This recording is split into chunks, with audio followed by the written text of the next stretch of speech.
Pernahkah kamu merasa seseorang begitu hangat saat kamu sedang senang, lalu tiba-tiba menghilang ketika giliranmu butuh sandaran? Bagaimana jika yang kamu sebut cinta ternyata hanya hadir saat dia sedang kesepian, bukan saat kamu benar-benar membutuhkan?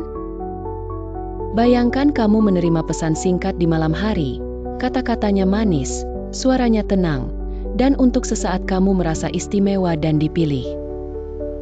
Kamu lalu mulai percaya, mungkin kali ini berbeda. Mungkin kali ini ada seseorang yang benar-benar mau tinggal. Di awal, semuanya terasa seperti hal yang kamu tunggu selama ini. Dia selalu cepat merespons saat kamu sedih. Dia datang saat kamu hampir menyerah. Dia mendengarkan curhatmu sampai larut malam, membuatmu merasa aman, penting, dan dimengerti. Tahukah kamu, secara psikologis, hal-hal seperti ini bisa menyentuh kebutuhan dasar manusia untuk dilihat dan divalidasi. Ketika seseorang datang di saat terendah kita, otak menangkapnya sebagai penyelamat, bahkan meskipun sebelum kita sempat berpikir jernih. Namun, pelan-pelan kamu akan mulai melihat polanya. Saat kamu butuh kehadirannya, balasannya jadi melambat. Saat kamu ingin bicara serius, dia mendadak sibuk. Saat kamu rapuh, dia berubah dingin.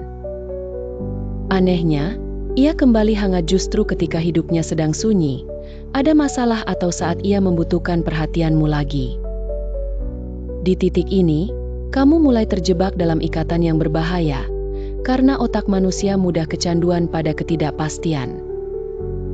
Diberi harapan, lalu didorong mundur, lalu ditarik lagi.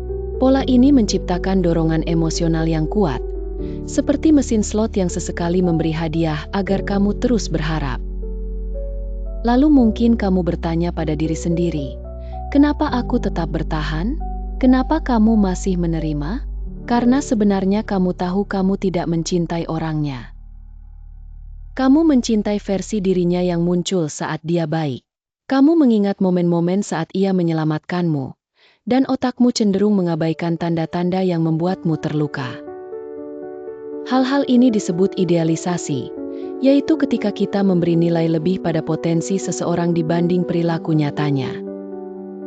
Kamu pun mulai menoleransi luka demi mempertahankan harapan. Sampai akhirnya, satu malam kamu berhenti mengejar. Kamu diam. Dan di keheningan itu, kamu melihat semuanya lebih jelas. Cinta yang sehat tidak datang seperti tamu yang hanya singgah saat nyaman.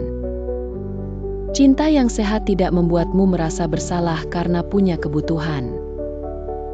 Cinta yang sehat hadir konsisten, bukan hanya saat dia ingin dihibur. Di momen itu, kamu sadar bahwa rasa rindu tidak selalu berarti harus kembali. Kadang, rindu hanyalah tanda bahwa kamu sedang melepaskan ketergantungan emosional yang selama ini kamu kira cinta. Jadi, jika dia datang saat butuh lalu hilang saat kamu butuh, jangan buru-buru menyebut itu cinta. Bisa jadi kamu hanya sedang dipeluk oleh seseorang yang hanya setengah hati, bukan mencintai dengan utuh. Dan pertanyaan sebenarnya bukan lagi apakah dia mencintaimu. Pertanyaannya adalah, mengapa kamu masih memohon pada orang yang berkali-kali membuktikan bahwa kehadirannya itu bersyarat?